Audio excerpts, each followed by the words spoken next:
ተቀጥረ መስራት ቀላል ነው። መንግስት ሆነ የግል ሆነ ምን ሆነ ለምን የተወሰነች ሰዓት አለ፣ የተወሰነ ግልጽ የሆነ ካንተ የሚጠበቅ ነገር አለ። ትወጣለህ፣ ትገባለህ፣ ደሞዝን ታገኛለህ። እንዲህ ሊኖር ይችላል። ኢንተርፕረነር ሆንክ ማለት ይሄ ሃይ ዋየር አክተር ላይ አይደለ ገመድ ላይ without a safety net ትሄዳለህ። ያ የሆነ ፐርሰናሊቲ እና አቅም ይጠይቃል። አደጋ አለ። ቢዝነስ ኢን ጀነራል የትም ቦታ ብዙ ፌል ያደርጋል። እንደ ኢትዮጵያ አይነት ሀገር ኦልሬዲ ቨሪ ሃይ ሪስክ ኤንቫይሮንመንት ራይት ነው። በአሁኑ ጊዜ ልጅ ወልዶ ማሳደግ ማለት በሁሉ መልኩ ምን አይነት ፈተና እንደሆነ ይገባኛል። ከባድ ነው፣ ቀላል አይደለም። አሁን ሳወራው ግን እኔ እንግዲህ እድሜ ልኬን ወስዶብኝ እዛ ደርሻለሁ። ያንን ጉዞ መጀመርና ያንን ጉዞ መታገልና በቃ ኤርሚያስን አልፈዋለሁ ብሎ መታገል፣ ያንን ሙከራ ላርግ ማለት በቃ that's the reward and በቃ መንገድ ገባህ ማለት ነው። a whole country under psychological stress ወጣቱ not just here globally የኛ ደግሞ የባሰበት suicides depression ለነሱ somehow ይሄንን ነው እንትን ማድረግ ትልቁ ነገር ያልፋል። ያንን እንደምንም ማሳለፍ ነው። ገንዘብ ይሰራል ላይሰራም፣ በዚህ ወጣ በዚህ ገባ፣ ለውጥ የሚያመጣ ነገር ከሆነ አደጋ ቢበዛውም ፈተና ቢበዛውም ይከስራል ብዬ አላስብም። ለምን ክፍተት ስላለ ነው የምገባው፣ በግድ ገባበታለሁ። ይሄ አመለካከት የሌለው ሰው ላይገባበት ይችላል። ግን in life at the end of the day የገንዘቡን አልበላው ምን አልባ አላማዬ ምንድነው? I am here to make a difference. so ለውጥ ደግሞ change ሁሌ ዋጋ ያስከፍላል። so ከፊት ስትሄድ ያው መጠበቅ አለብህ። ይሄንን ግን አላማ ስላለህ የምናውቃት ዓለምና የዛሬ 5 ዓመት እኛ ከዚህ በፊት ያላየነውን ነገር ለማሰብ ለማለም ሊሆን ይችላል፣ ለማየት ይከብደናል። የሰው ልጅ ተፈጥሮ ነው። ግን የኔ ደግሞ እንደ ፕሮፌሽናል ስራዬ ያው ከኖርም ወተበር ከትምህርቴም ታሪክ ጥሩ ነው፣ መነሻ ነው፣ ኢንቨስትመንት ሁሉ ነገር ግን ከዚህ በኋላ ያለው ነው። ታሪክ ሁሌ ራሱን አይደግምም። አይተን የማናውቀው ነገር ይመጣል። አሁን በዓለም ደረጃ መጥቷል። ወርቷ ያልከም አሁን መቀበል ያለብን ይሄ ነገር እየመጣ ነው። እስኪመጣ ድረስ ይሄ ኦስትሪች አለ አይደለ?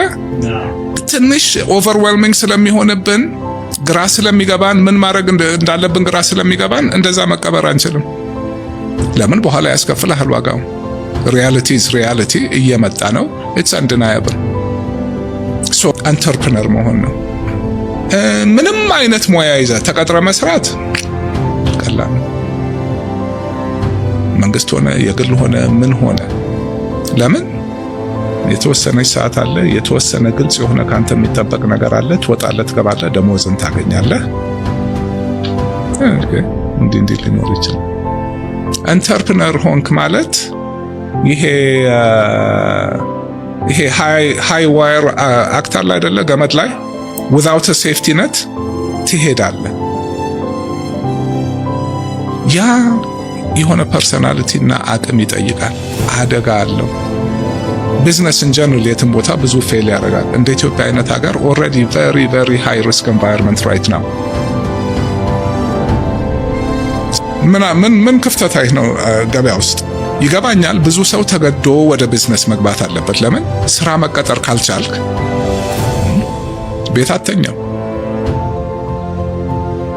ከቤት መውጣት አለብህ፣ ማግባት አለ፣ ቤተሰብ አለ፣ ራስህን ስለመኖር አለብህ። ስራም ማታገኝ ከሆነ ምንድነው የምትሆነው?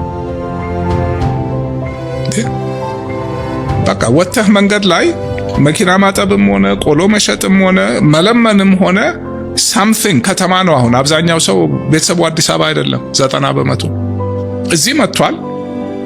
ከዚህ ወደዛ ብር እንዲላክ ነው እንጂ ከዛ ወደዚህ እንዲመጣ አይጠበቅም። ወጣት ነው። ሁሉም ድለላ በለው ምን በለው አሁን ሰው ሁሉ እዛ ላይ ነው የተሰማራው። ወዶ አይደለም አሁን ኢንተርፕረነር ልሁን የሚለው አሁን እዚህ ጋር ተመቻቸ አልተመቻቸ ምናምን ጥሩ ነው አይደለም አልኩት፣ ተገዶ የሚገባ ነው። ኦኬ አንዳንድ ነገር ማማረጥ ትንሽ ካፒታል ኖሮት ኦር ሳምቲንግ የሆነ ደረጃ ሲያልፍ ነው ኦኬ ምንም የሌለው ከገጠር መጥቶ ምንድነው ኢንተርፕረነር ሊስትሮ ይጀምራል።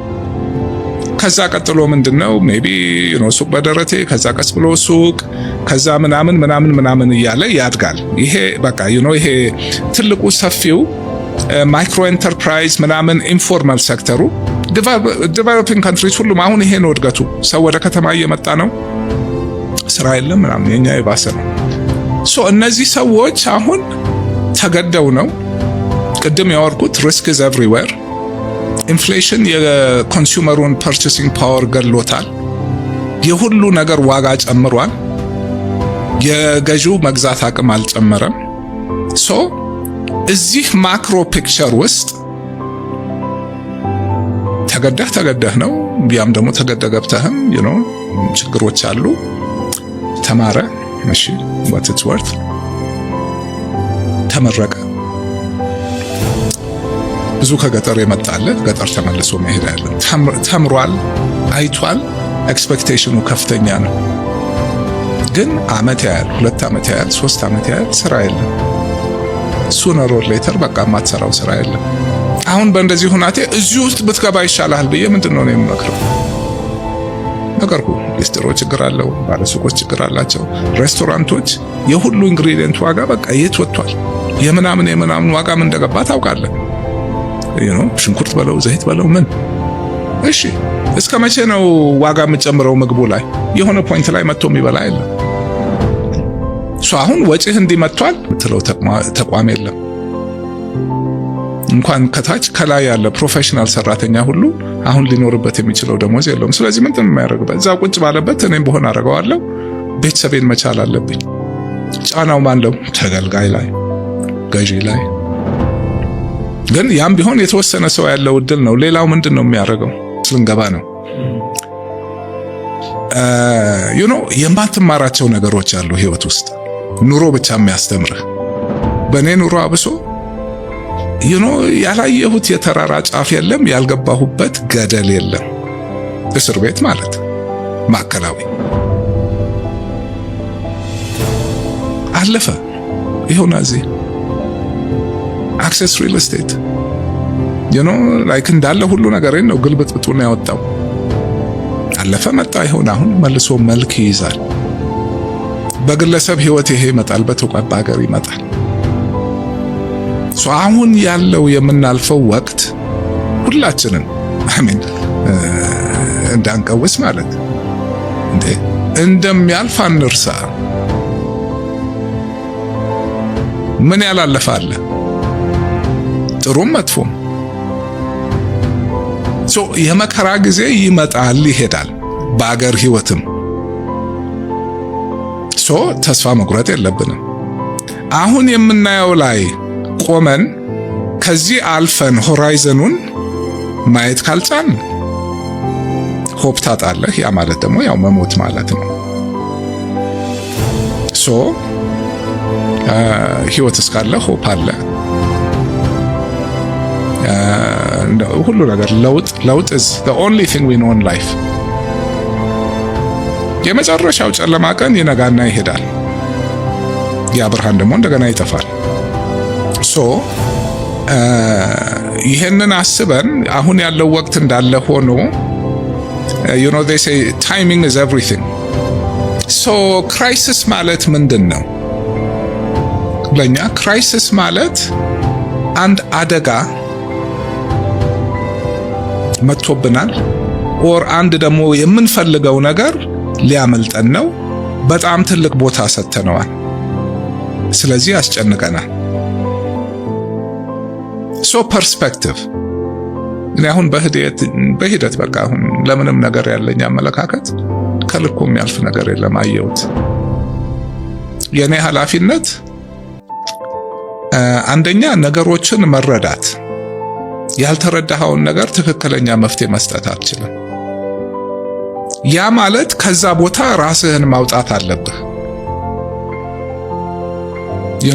you have to see the forest ጫካ ውስጥ ዛፍ እያየህ ምን ውስጥ እንዳሶ ያ ፐርስፔክቲቭ ይሰጣል። ሁሌ ለኔ ለቢዝነስ ሳይሆን ህይወቴ በአጠቃላይ እንደዛ ስለማየው በቃ ይሄ ክራይሲስ መጥቷል።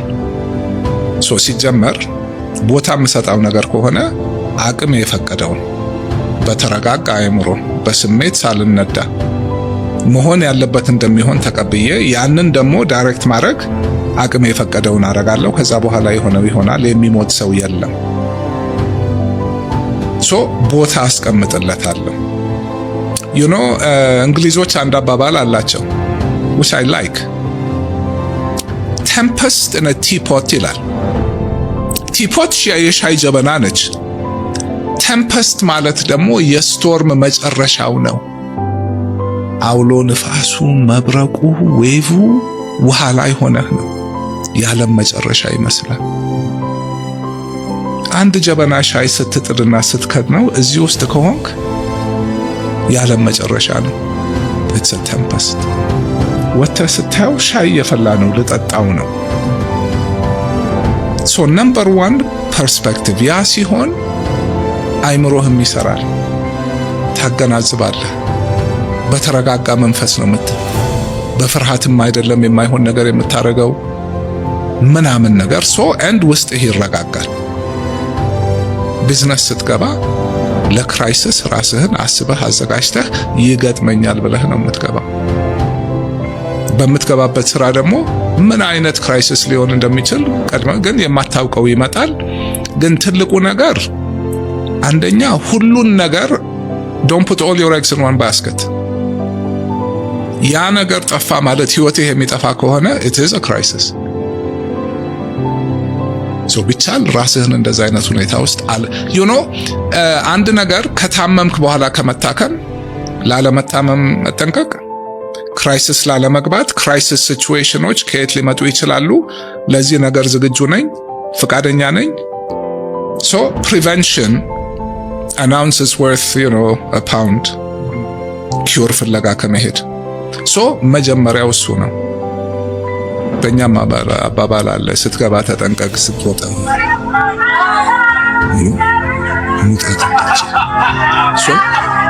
ቀድሞ ነው የሚጀምረው።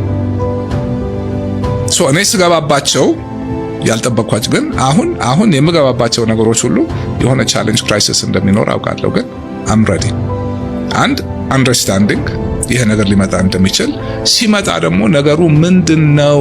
ስሩ ምንድነው? መፍትሄው ምንድነው? ከላይ ሳይሆን ከስር። ይሄን ማድረግ ይቻላል ወይ? እንዴት ነው? ከማጋር ነው? ምንድነው? ያለሁበትን ቦታ ግንዛቤ ማወቅ፣ ያሉትን አማራጭ ማወቅ መቻል ምናምንና the more አሁን ክራይሲስ ማኔጅመንት አቅሜ ከበፊቱ እውቀቱም ልምዱም ምኑም አለ።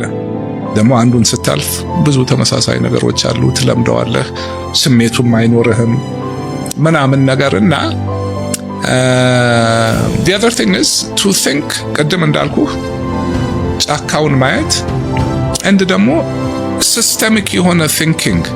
ምንም ለብቻው ቁጭ ያለ ይሄ ችግር ለብቻው አይደለም፣ it's part of something። ይሄን ምንድነው ኮዝ ያደረገው? በቃ it's like መረጃ መኖር አለበት፣ ግንዛቤ መኖር አለበት፣ ከዛ ክሊር ቲንኪንግ መኖር አለበት። ከዛ መፍትሄው እጅህ ላይ ካለ አለ፣ ከሌለ ማፈላለግ አለ፣ ከሌለ ደግሞ ሎስ ሚኒማይዜሽን አለ። ከዛ ደግሞ በቃ ከጥቅም ውጭ ከሆነ በቃ ቀብሮ መቀጠል ነው፣ ወድቆ መነሳት ያለ ነው። መውደቁን አልፈራውም፣ ለመፍታት ሞክራለሁ፣ እነሳለሁ። ህይወቴን በሙሉ አንድ ነገር ላይ አላንጠለጥልም። ክራይሲስ ይመጣል። ትልቁ ነገር ግን ኦኬ at the end of the day ሁሉ እንዳለ ሆኖ እንዴት ነው አይምሮዬን ሳላስነካም አልፈው? እንዴት ነው በሰላም የምተኛው? እንደ ስራ ሰራለሁ ብሎ ሰው ማበድ አለበት እንዴ? ስራ ተበላሸ ብሎ ሰው ራሱን ይገላል። ላይም ይመችሃል፣ ታችም ይመችሃል፣ የትም ይመችሃል። ለምን? አንተ ውስጥህ ያው ነው። ማበድ መፈንጠዝ የለም፣ ዲፕረስ መሆን የለም። በቃ አንተ ሁሉ ነገር ያው ነው። ይመጣል ይሄዳል፣ ታየዋለህ፣ ታዛቢ ነህ።